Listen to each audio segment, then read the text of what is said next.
सोचिए, एक एआई बनाया गया और उसका सिर्फ एक ही काम था, किसी भी जॉब के लिए सबसे बेस्ट इंसान को ढूंढकर निकालना, एकदम परफेक्ट, बिना किसी भेदभाव के। सुनने में तो ये एक आइडियल दुनिया की बात लगती है ना? लेकिन हुआ इसका बिल्कुल उल्टा। जिस एआई को एकदम निष्पक्ष होना था, उसने अनजाने में ही महिलाओं के खिलाफ भेदभाव करना सीख लिया। और यहीं से एक बहुत बड़ा सवाल खड़ा होता है। जब हमारी ही बनाई हुई टेक्नोलॉजी गलत रास्ते पे चली जाए, तो फिर क्या होता है? तो इसी सवाल का जवाब आज हम सब मिलकर इस विश्लेषण में ढूंढने की कोशिश करेंगे। हम ये समझने की कोशिश करेंगे कि हम जिम्मेदार एआई कैसे बना सकते हैं।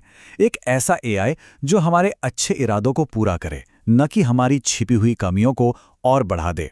सबसे पहले तो ये समझना जरूरी है कि ये विषय इतना जरूरी क्यों है। ये सिर्फ टेक्नोलॉजी की बात नहीं है, बल्कि हमारे समाज पर इसके असल असर की बात है।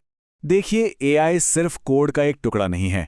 ये एक ऐसा टूल है जो फैसले लेता है या फिर हमारे फैसलों पर असर डालता है। अब चाहे वो किसी की नौकरी की एप्लीकेशन हो या कोई मेडिकल जांच, एआई की सलाह का सीधा असर लोगों की जिंदगी पर पड़ता है। तो ये पक्का करना बेहद जरूरी है कि इसकी जो नींव है वो नैतिक रूप से मजबूत हो। तो सवाल ये है कि ये सब होता कैसे है। एक एआई को बनाने के प्रोसेस को समझने के लिए चलिए इसके बेसिक बिल्डिंग साइकिल को देखते हैं। और घबराइए नहीं, ये उतना भी मुश्किल नहीं है जितना सुनने में लगता है। पता है, एक एआई प्रोजेक्ट बनाने को आप एक ग्रीटिंग कार्ड बनाने जैसा समझ सकते हैं। हाँ, सच में। आप एक आइडिया से शुरुआत करते हैं, फिर उसके लिए सही सामान इकट्ठा करते हैं, उसे बनाते हैं, फिर चेक करते हैं कि सब ठीक है या नहीं, और आखिर में उसे इस्तेमाल के लिए दे देते हैं। अब देखिए, प्रोफेशनल भाषा में इसे एआई प्रोजेक्ट साइकिल कहते हैं। इसमें हर स्टेप जरूरी है।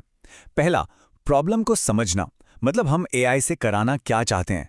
दूसरा, डेटा इकट्ठा करना, ये वो कच्चा माल है जिससे एआई सीखेगा। तीसरा, उस डेटा में पैटर्न खोजना। चौथा, उन पैटर्न के आधार पर एआई का दिमाग बनाना, जिसे मॉडलिंग कहते हैं। पांचवा, इवैल्यूएशन, मतलब ये जांचना कि मॉडल सही काम कर भी रहा है या नहीं। और छठा, डिप्लॉयमेंट, यानी उसे असल दुनिया में इस्तेमाल के लिए उतारना। और ये मत सोचिए कि एआई कहीं दूर की चीज है।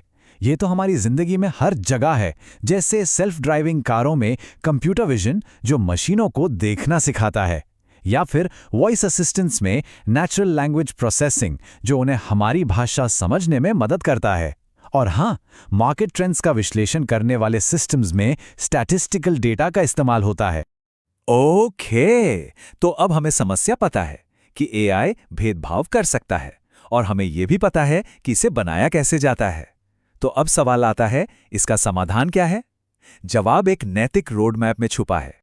इसे एथिकल फ्रेमवर्क कहते हैं। अब ये है क्या? आसान शब्दों में कहें तो ये नियमों और सिद्धांतों का एक सेट है, एक गाइडबुक की तरह जो डेवलपर्स को ये सोचने पर मजबूर करती है कि उनकी टेक्नोलॉजी का समाज पर क्या असर हो सकता है, ताकि वो अनजाने में कोई नुकसान ना कर बैठें। पर सभी एथिकल फ्रेमवर्क एक जैसे नहीं होते। तो चलिए थोड़ा और गहराई से देखते हैं कि ये असल में दिखते कैसे हैं और इन्हें कैसे बांटा जा सकता है। मोटे तौर पर इन्हें दो तरह से देख सकते हैं। एक होते हैं सेक्टर बेस्ड, जो किसी खास इंडस्ट्री के लिए बने होते हैं, जैसे हेल्थ केयर के लिए बायो एथिक्स। और दूसरे होते हैं वैल्यू बेस्ड, जो अधिकार, उपयोगिता या सद्गुण जैसे यूनिवर्सल सिद्धांतों पर आधारित होते हैं। इस कॉन्सेप्ट को और अच्छे से समझने के लिए चलिए एक बहुत ही पावरफुल सेक्टर बेस्ड फ्रेमवर्क पर फोकस करते हैं, बायोएथिक्स यानी जैव नीति शास्त्र। तो बायोएथिक्स के 4 मेन पिलर्स हैं। पहला, हर व्यक्ति की आज़ादी का सम्मान करना। दूसरा, किसी को भी नुकसान न पहुंचाना। तीसरा, सबके लिए ज्यादा से ज्यादा फायदा पक्का करना। और चौथा, न्याय करना। यहां 2 शब्दों को समझना जरूरी है। नॉन मैलिफिसेंस का सीधा सा मतलब है नुकसान पहुंचाने से बचना, और बेनिफिसेंस का मतलब है एक्टिवली लोगों का भला करना और उसे बढ़ावा देना। मतलब एक चीज नुकसान से रोकती है तो दूसरी फायदे के लिए प्रोत्साहित करती है। तो थ्योरी की बात बहुत हो गई। अब एक असली केस स्टडी देखते हैं, जिससे यह साफ हो जाएगा कि एक एथिकल फ्रेमवर्क का इस्तेमाल करके कितनी बड़ी गलती को रोका जा सकता था। यह दिखाता है कि ये सिद्धांत सिर्फ किताबी बातें नहीं हैं। तो कहानी शुरू होती है एक कंपनी से, जिसने एक एआई बनाने का फैसला किया, और उसका लक्ष्य बहुत नेक था। ऐसे मरीजों की पहचान करना जिन्हें सबसे ज्यादा देखभाल की जरूरत है, ताकि अस्पतालों को उनकी मदद करने में आसानी हो। पर नतीजा बहुत खतरनाक निकला। एआई ने गलती से ये मान लिया कि एक खास इलाके के मरीज उतने बीमार नहीं थे जितने वो असल में थे। इसका मतलब ये हुआ कि जिन लोगों को सबसे ज्यादा मदद की जरूरत थी वो पीछे छूट रहे थे। तो आखिर ये गलती हुई कहाँ? प्रॉब्लम थी डेटा में। एल्गोरिदम को मरीजों की असल बीमारी पर ट्रेन नहीं किया गया था, बल्कि उनके इलाज पर होने वाले खर्च के डेटा पर किया गया था। और क्योंकि एक खास समुदाय पर ऐतिहासिक रूप से कम पैसा खर्च किया जाता था, तो एआई ने यह मान लिया कि वो लोग स्वस्थ हैं।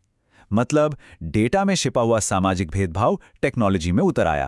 अब यहां असली सवाल आता है, अगर बायोएथिक्स के सिद्धांतों को शुरू में ही लागू किया गया होता तो क्या इस बड़ी गलती को रोका जा सकता था? चलिए देखते हैं ये कैसे काम करता। सबसे पहले स्वायत्तता का सम्मान। अगर मरीजों को ये जानने का हक होता कि एआई को किस डेटा पर ट्रेन किया जा रहा है, तो ये बात तुरंत सामने आ जाती कि ये स्वास्थ्य पर नहीं, खर्च पर आधारित है। दूसरा, नुकसान न पहुंचाना। ये सिद्धांत डेवलपर्स को मजबूर करता कि उनका मॉडल किसी एक ग्रुप को दूसरे से ज्यादा नुकसान न पहुंचाए। फिर आता है अधिकतम लाभ। ये सिद्धांत उन्हें बेहतर डेटा ढूंढने के लिए मजबूर करता जो सभी मरीजों को सच में फायदा पहुंचाए। और आखिर में न्याय। ये सिद्धांत डेवलपर्स से कहता है कि समाज में जो भेदभाव पहले से मौजूद हैं उन्हें पहचानो और एक्टिवली उनके खिलाफ काम करो, ताकि टेक्नोलॉजी उन भेदभावों को और न बढ़ा दे।